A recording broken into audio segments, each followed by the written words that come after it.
Hello everyone. आज का जो हमारा टॉपिक है that is about fertilisation in human beings. Okay, so fertilisation it is the process of fusion of male gamete that is sperm with female gamete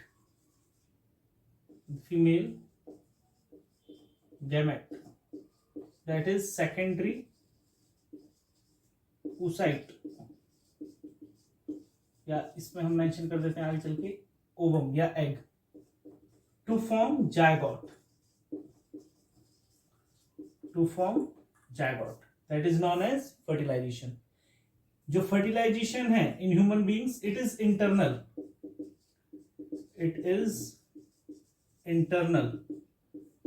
occurs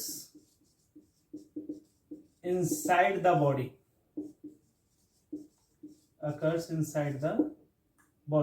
okay. जो concept है fertilisation का it was given by Leeuwenhoek.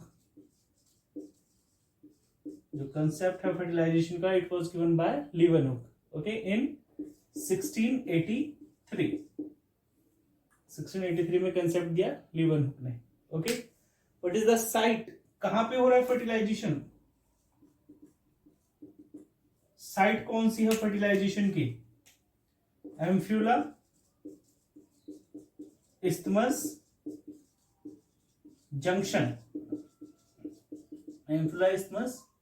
Junction of fallopian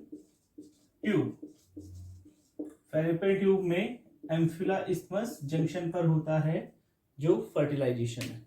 okay, तो यहां पर दो चीजें हो रही हैं, स्पर्म आएगा और egg, sperm and egg.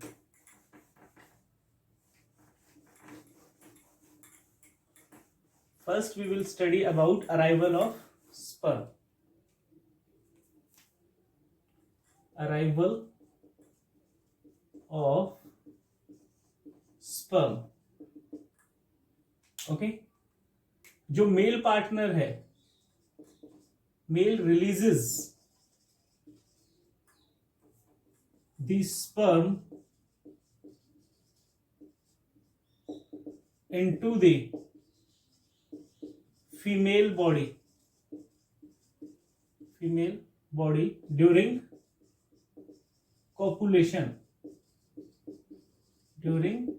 Copulation, या जिसे हम कहते हैं सेक्सुअल इंटरकोर्स। ओके, और जो प्रोसेस है रिलीज करने का स्पर्म को फीमेल की बॉडी में that is known as insemination.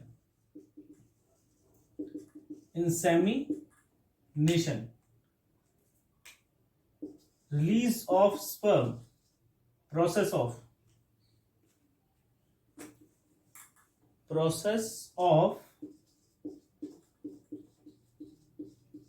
release of sperm, यहां पे mention release semen, okay, into female body.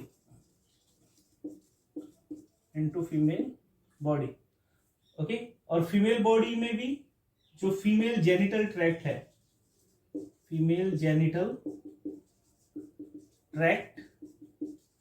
Near cervix के पास। ओके, क्या रिलीज होंगे? स्पर्म रिलीज होंगे।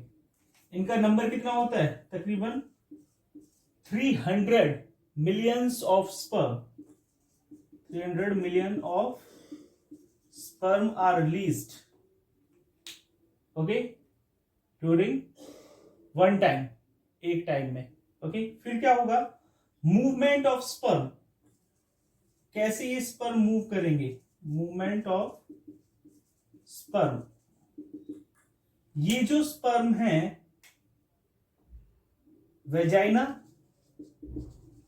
वेजाइना से यूट्रस और यूट्रस से फैलोपियन ट्यूब तक क्योंकि फर्टिलाइजेशन कहाँ हो रहा है, फैलोपियन ट्यूब में। ओके, तो वेजाइना से जब यूट्रस में जा रहे हैं तो क्या होता है वहां पे, contractions of female genital lining, वो हेल्प करती हैं मूव कराने में स्पर्म को। ओके, और जब यूट्रस से फैलोपियन ट्यूब में मूव करेंगे तो वहां पे जो टेल है, टेल ऑफ स्पर्म, वो हेल्प करता है मूवमेंट में। और ये मूवमेंट कितनी हो रही है, 1.5 to 3 mm पर मिनट। ओके, और वेजाइना में तो, वेजाइना सर्विक्स रीजन में जो ये स्पर्म थे इनका नंबर मिलियंस में था, लेकिन फैलोपियन ट्यूब तक पहुंचते पहुंचते इनका नंबर रह जाता है थाउजेंड्स में। And large number of sperm are engulfed by leukocytes of vaginal uterus lining, engulf most of the sperm, ज्यादातर स्पर्म्स को वो क्या कर जाते हैं, एंगल्फ कर जाते हैं। ओके, देन फिर क्या होता है इसमें, कैपेसिटेशन ऑफ स्पर्म।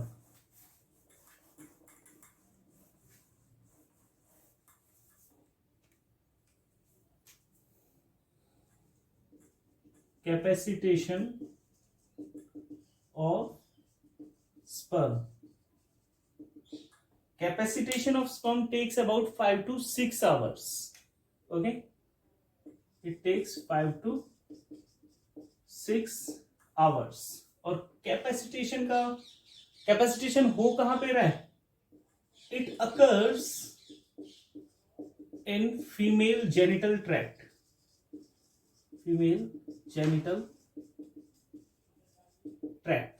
कहां पे हो रहा है, ये फीमेल जेनिटल ट्रैक्ट में हो रहा है। ओके, और इस केस में हो क्या रहा है, एक्रोसोम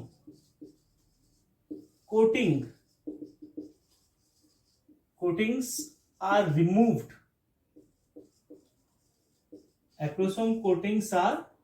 जो एक्रोसोम की कोटिंग है वो क्या कर दी जाती है, रिमूव कर दी जाती हैं। Acrosome coatings are removed bye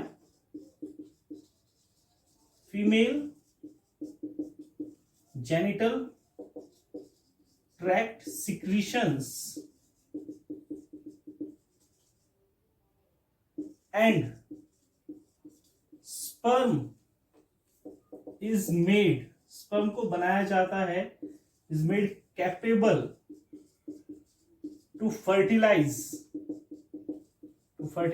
the egg by breaking linings of egg। और यहां पे हम मेंशन करते हैं सेकेंडरी oocyte। ओके, अब फिर क्या होगा इसके बाद, भाई स्पर्म कहां तक पहुंच गया है, फैलोपियन ट्यूब तक पहुंच गया है। अब जो फीमेल हमारा गैमेट है सेकेंडरी oocyte, अब उसे आना है फैलोपियन ट्यूब में। Okay, arrival of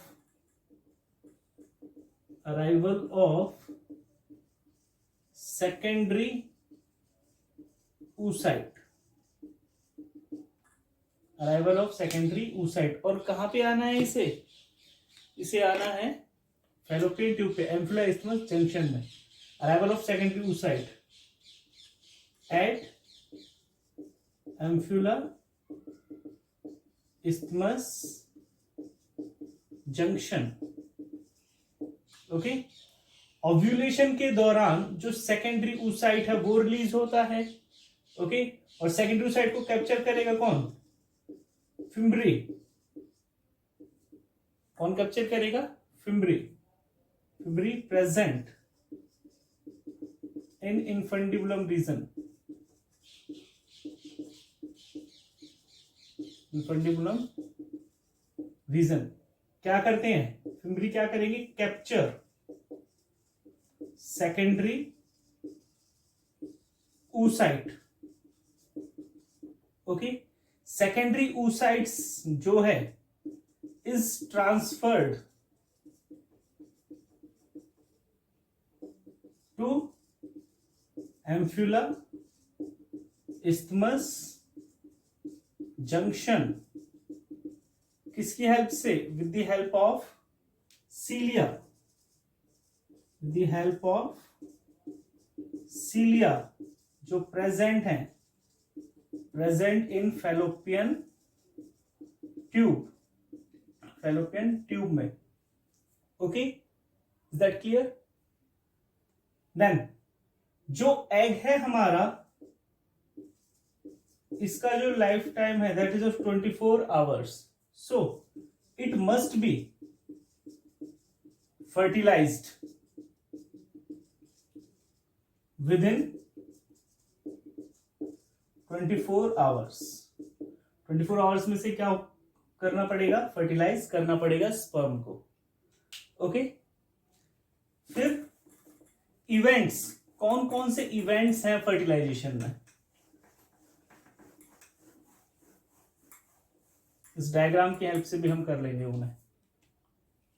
events in fertilisation, events in fertilisation, तो सबसे पहले हो रहा है acrosomal reaction, acrosomal reaction, okay. तो जो एक्रोसोम है वो किससे ड्राइव्ड है, it is derived from Golgi bodies, Golgi bodies. It contain sperm lysins, it contains sperm lysins, sperm lysin enzymes हैं, ओके। और जो sperm lysin है इसके अंदर भी कौन कौन से एंजाइम्स हैं, इसके अंदर भी डिफरेंट टाइप के एंजाइम्स हैं हमारे, जिसमें फर्स्ट है ह्यालुरोनिडेज एंजाइम, ह्यालुरोनिडेज एंजाइम, ये ब्रेक डाउन करता है किसको, फॉलिकल सेल्स को, ब्रेक डाउन लाइनिंग किसकी, ऑफ फॉलिकल सेल्स। जो सेकंड है that is corona penetrating enzymes, तो ये एंजाइम किसको ब्रेक डाउन करते हैं, कोरोना रेडिएटा को, ब्रेक डाउन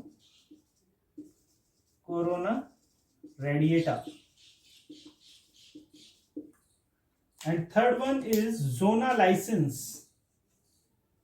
थर्ड वन कौन से हैं, जोना लाइसेंस, और नाम से ही समझ में आ रहा है किसको ब्रेक डाउन करेंगे, ये ब्रेक डाउन जोना पेल्यूसिडा, किसे ब्रेक डाउन करेंगे, जोना पेल्यूसिडा को ब्रेक डाउन करेंगे, ओके। और एक्रोसोमल रिएक्शन के लिए optimum pH, magnesium ions and the most important Ca2 positive ions, इनका मेजर रोल होता है, मेजर रोल होता है जो कैल्शियम आयंस है इनका। Is that clear, okay. तो इसमें हम देख लेते हैं, ये एक्रोसोम रीजन है रेड वन, सबसे बाहर ये हो गए कोरोना रेडिएटा की सेल्स हैं, इनको हटाया एक्रोसोम की हेल्प से। ये जोना पेल्यूसिडा है, ये क्या है, पेरीवाइटलाइन स्पेस शो किया हुआ है यहाँ पे, और ये इनरमोस्ट प्लाज्मा मेम्ब्रेन है, ओके। तो जो एक्रोसोमल रिएक्शंस होंगी, तो एक्रोसोम से रिलीज हुए स्पर्म लाइसेंस, तो ये ब्रेक डाउन करते चले जाएंगे, पहले सेल्स को हटाया कोरोना रेडिएटा के, उसके बाद जोना पेल्यूसिडा को ब्रेक डाउन किया, और फिर ये अंदर एंटर कर गया क्या, एक्रोसोम। Is that clear. फिर इसने किसको हटाया, प्लाज्मा मेम्ब्रेन को हटाया, ओके। देन सेकेंड इसमें आता है हमारा अबाउट कॉर्टिकल रिएक्शन, जो सेकंड वन है that is cortical reaction.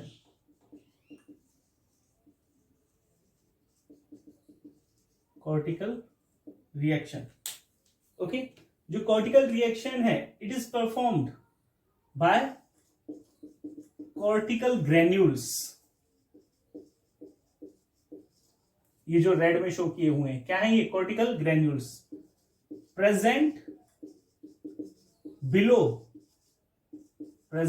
The plasma membrane. Plasma membrane से के अंदर मौजूद हैं कॉर्टिकल ग्रेन्यूल्स, ओके। जब स्पर्म कांटेक्ट में आएगा किसके साथ, कोरोना रेडिएटा के साथ, देन जोना पेलुसिडा और फिर उसके बाद हमारा जो पेरिवाइटलाइन स्पेस, ओके। तो उसी दौरान क्या है, जो कॉर्टिकल ग्रेन्यूल्स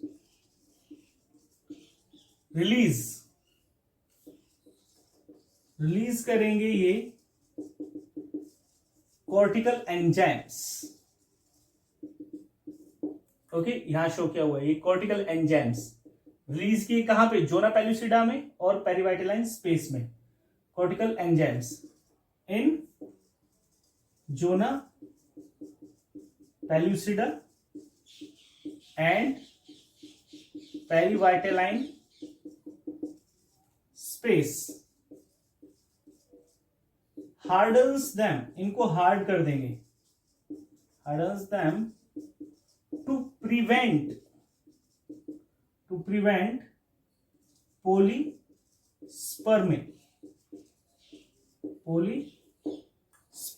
पोलीस्पर्मी को क्या करने के लिए, प्रिवेंट करने के लिए, ओके।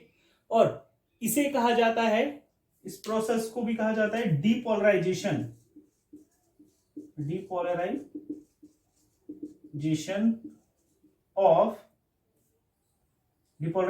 Of egg membranes. तो डीपोलराइजेशन किसको रोकता है, पोलीस्पर्मी को, कि एक से ज्यादा स्पर्म एंटर ना कर पाए किसके अंदर, एग के अंदर, ओके। और जैसे ही ये हमारा थर्ड पार्ट में हम बात कर लेते हैं इसकी, एंट्री ऑफ स्पर्म।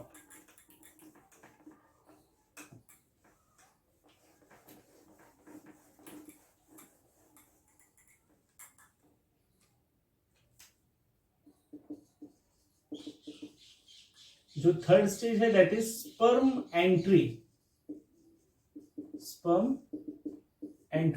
तो जिस पार्ट से स्पर्म एंटर कर रहा है इधर, इसे, ओके, इसे हम क्या कहेंगे, cone of reception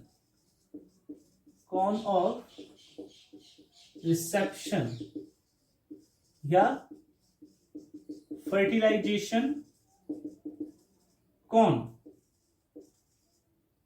okay. Site from where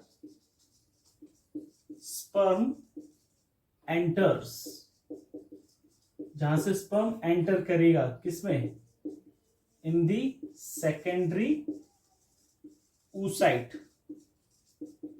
और इसी की वजह से क्या होगा, जैसे ही स्पर्म कांटेक्ट में आया है किसके साथ, सेकेंडरी oocyte के साथ। जो सेकेंडरी oocyte है it undergoes meiosis second and change into egg. ये चेंज हो जाएगी किसमें, एग में। Is that clear, okay. साथ के साथ इसमें हो क्या रहा है, जो डिस्टल सेंट्रियोल है, distal centriole of sperm divide to form two distal centriole. दो डिस्टल सेंट्रियोल बना लेंगे, क्योंकि जो एग है उसमें डिस्टल सेंट्रियोल नहीं होता, ओके। और ये डिस्टल सेंट्रियोल क्या करेंगे, टू जनरेट माइटोटिक स्पिंडल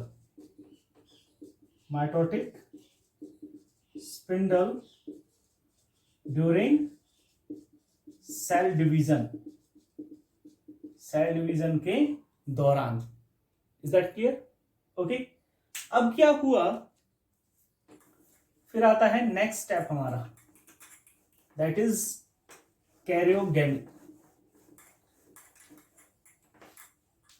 जो फोर्थ स्टेप है दैट इज कैरियोगेमी, या इसी को क्या देते हैं, एम्फीमिक्सिस। Amphimixis, karyogamy. ओके, अब क्या हुआ, ये जो एक्रोसोम है इसने ब्रेक डाउन कर दिया, यहां से एक्रोसोम हट गया, फिर खत्म हो गया एक्रोसोम। अब ये जो हेड में न्यूक्लियस प्रेजेंट है ये अंदर एंटर करेगा स्पर्म का न्यूक्लियस, बाकी का जो मिडल पीस है और टेल है ये बाहर ही रह जाएगा और बाद में डिजेनरेट हो जाएगा। ओके, तो ये जो स्पर्म न्यूक्लियस ये फ्यूज करता है nucleus of secondary oocyte, nucleus of secondary oocyte, अब हम इसको एग भी कह सकते हैं। ओके, और ये दोनों फ्यूज करके क्या बनाएंगे, फाइनली जायगोट बनाएंगे। ओके, तो क्या होगा कैरियोगेमी में, nucleus from head enters into cytoplasm, now called, उसे अब हम क्या कहेंगे, mail pronucleus.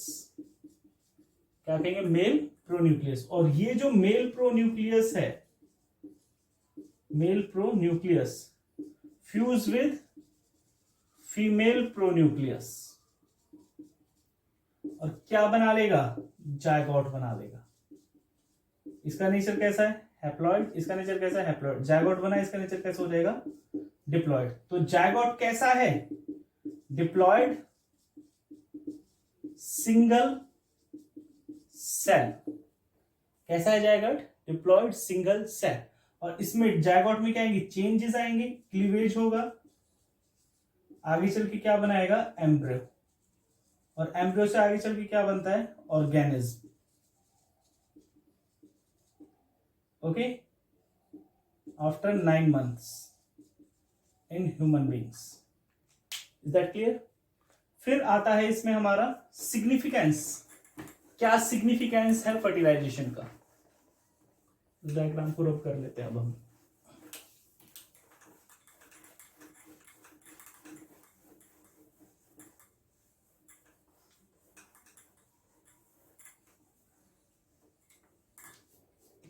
Significance of fertilisation,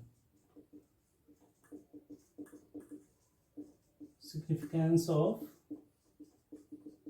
fertilisation. तो फर्टिलाइजेशन का सिग्निफिकेंस क्या है, फॉर्मेशन ऑफ जायगोट, जिसकी वजह से क्रोमोसोम्स का नंबर कितना हो गया, दोबारा से 46 हो गया। Okay, zygote formation, retain number of chromosomes 246। Second, fertilization के बाद ही क्लीवेज इनिशिएट होता है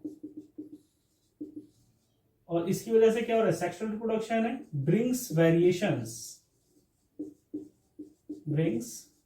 वेरिएशंस इन ऑफस्प्रिंग। ऑफस्प्रिंग के अंदर क्या लेकर आएगा, ये वेरिएशंस लेकर आएगा। Is that clear. ओके, और fertilisation prevent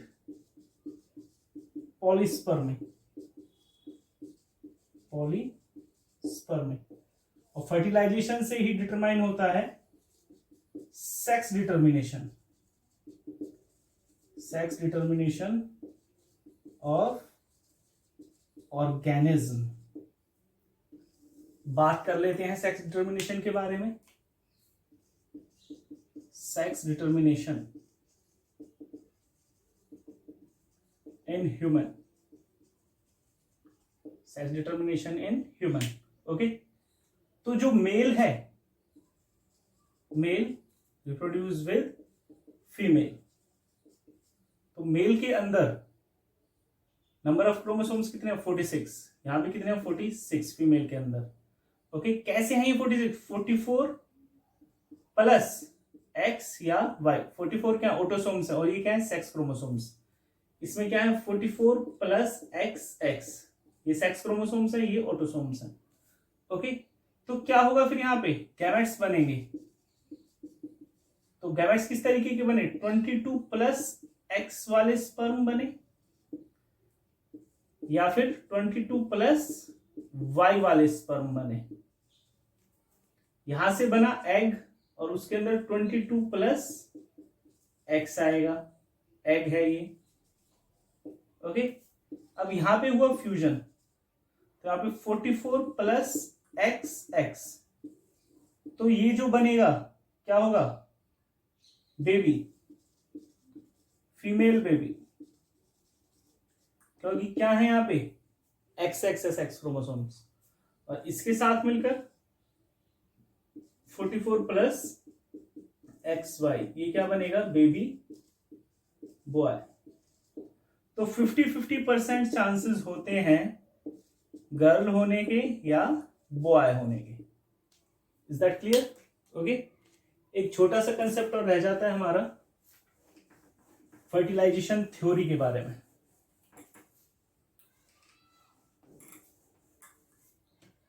fertilisation theory,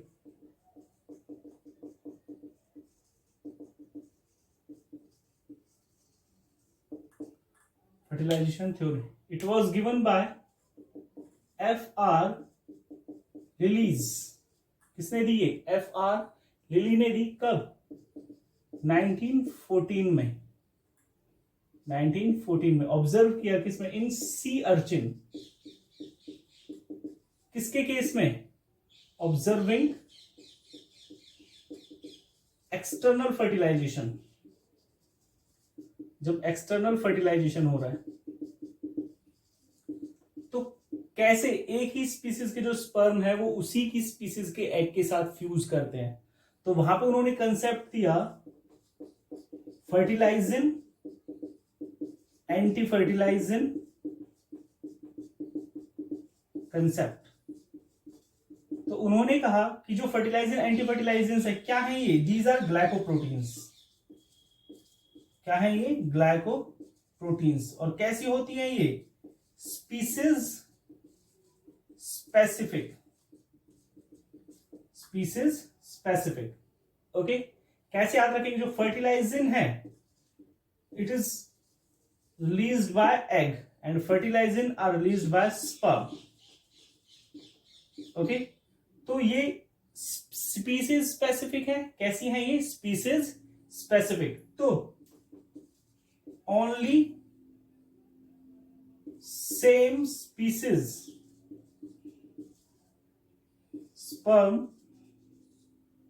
fuse with egg of same species। Okay, तो ये था किसके बारे में, फर्टिलाइजेशन टॉपिक के बारे में। Okay, thank you.